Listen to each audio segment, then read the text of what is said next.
Repasando un poquito de los conceptos de lo que habíamos visto, entonces habíamos trabajado con estos diagramas. Estos diagramas tenían la representación de la presión en el eje Y en función de la fracción molar en el eje X y correspondían a una línea recta para la composición del líquido y una línea curva, esta curva que tenemos acá, para la composición del vapor. Bueno, en este diagrama de fases teníamos entonces en el sector que estaba por debajo de la curva todo en fase vapor, en el sector que tenía presiones por encima de las presiones de la recta, o sea, en esta parte del diagrama, composiciones de todo el sistema en fase líquida, y en la región comprendida entre las dos curvas, que no voy a rayar porque ya hay demasiada información en este gráfico en ese sector, en la parte comprendida entre las dos líneas teníamos una mezcla de líquido y vapor.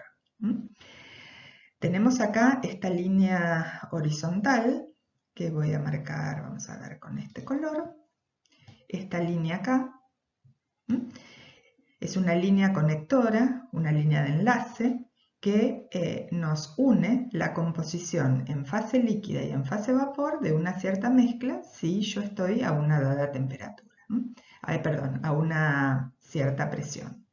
Por ejemplo, acá, si estoy a 60 milímetros de mercurio y entro en el diagrama acá, entonces la composición de mi líquido la voy a leer sobre esta curva en el diagrama de abajo, voy a bajar y la voy a leer acá.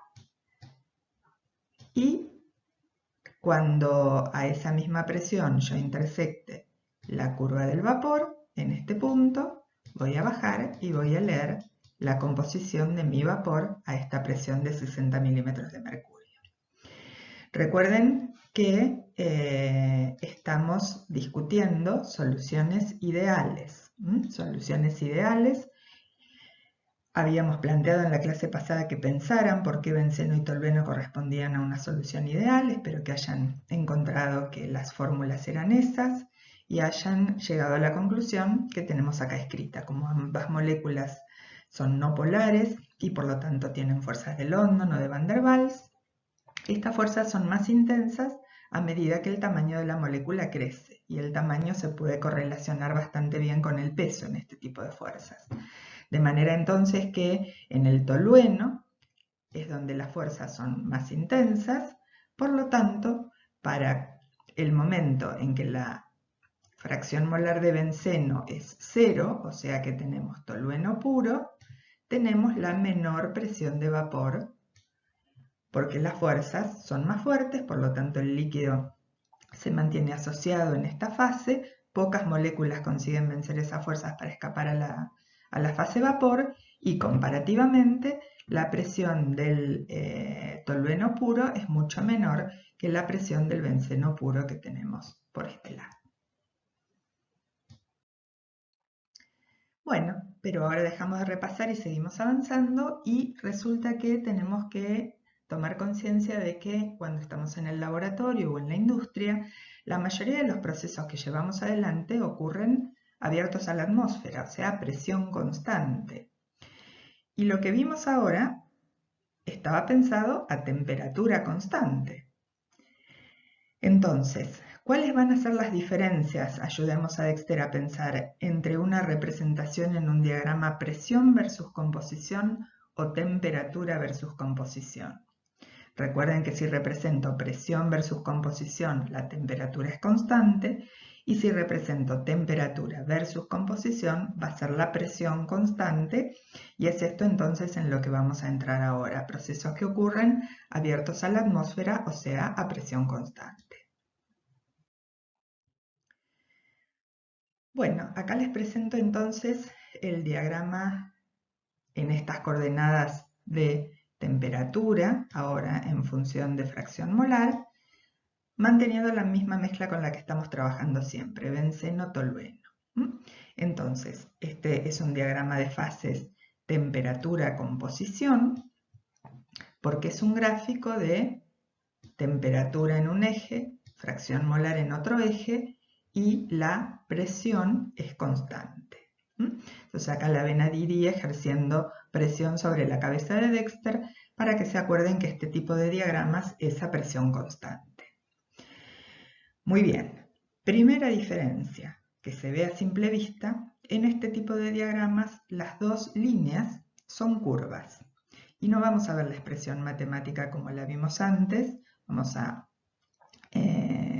dejar eso de lado por el momento y vamos a aceptar que en este tipo de representación las funciones corresponden a la representación de dos curvas, tanto para la composición del líquido como la composición del vapor.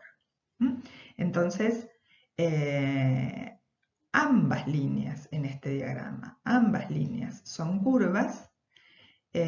Seguiríamos teniendo, por supuesto, la definición de una línea de enlace como antes, y en este diagrama entráramos a 100 grados, es decir, ahora entramos con una temperatura constante, la línea, por ejemplo esta, que conecta las dos composiciones, sería la línea de enlace o la línea conectora, que nos permitiría leer las composiciones en el eje X. Ahora bien, ¿las composiciones de qué? ¿Qué otra diferencia ven en este diagrama respecto del diagrama que estábamos presentando antes? Bueno, acá los tenemos juntos para compararlos mejor. Ambos son los diagramas que representan la mezcla ideal benceno-tolueno. En este caso estamos representando la temperatura en el eje Y y en este caso estamos representando a la presión en el eje Y.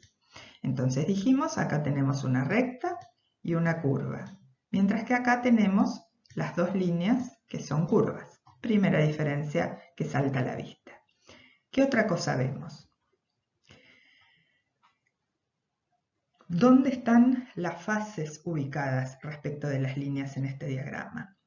Hasta ahora habíamos pensado en estos diagramas y lo que habíamos pensado era que, como en estos diagramas a medida que yo subo en el diagrama aumenta la presión, lo que yo voy a tener es, si estoy en un punto aquí, por ejemplo, a presiones bajas, voy a tener vapor.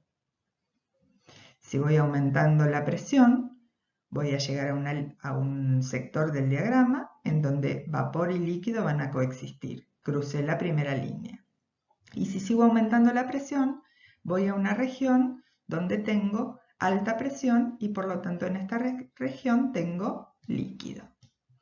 Muy bien, vapor abajo, líquido arriba. ¿Qué pasa en este diagrama ahora?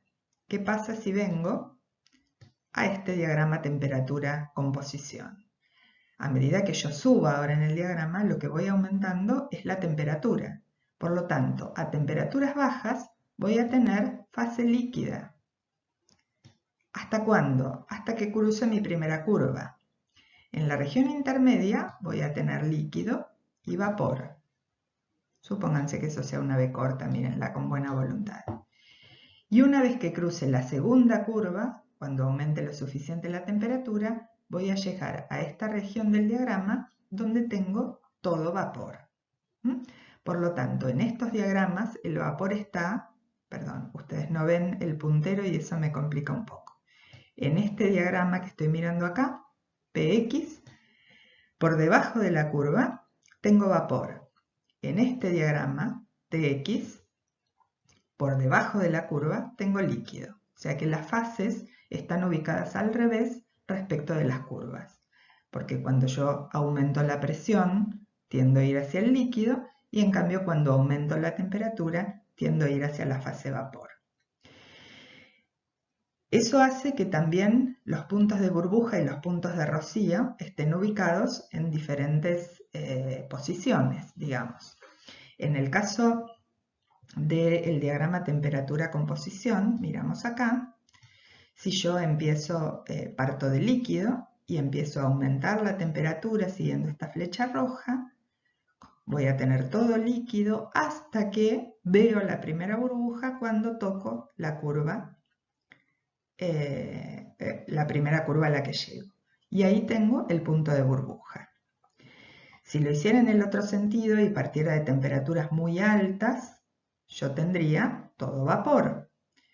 Cuando voy bajando la temperatura de ese vapor, cuando llego a cruzar la primera curva, recién ahí enfrié lo suficiente como para tener la primera gotita de líquido y por lo tanto tengo el punto de rocío arriba. Recuerden que en este otro diagrama tenía el punto de burbuja arriba y el punto de rocío abajo. Entonces esa es otra diferencia. Y creo que es también bastante evidente que los diagramas están como en una inclinación opuesta, digamos.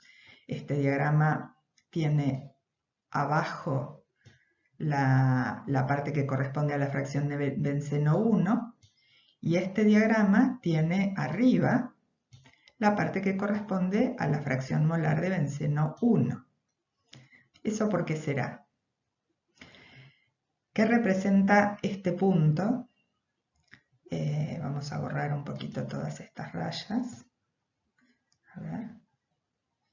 Funciona bien. Vamos a borrar estas rayas también.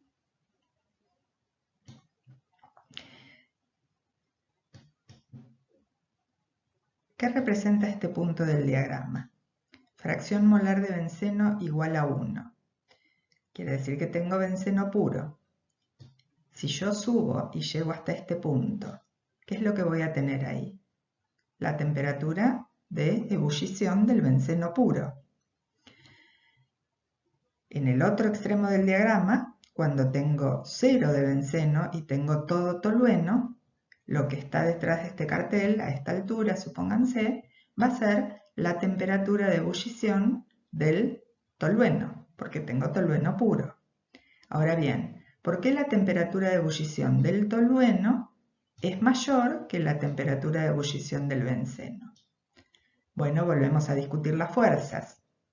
El benceno tiene fuerzas más débiles, porque es más pequeña, porque es más liviana la molécula.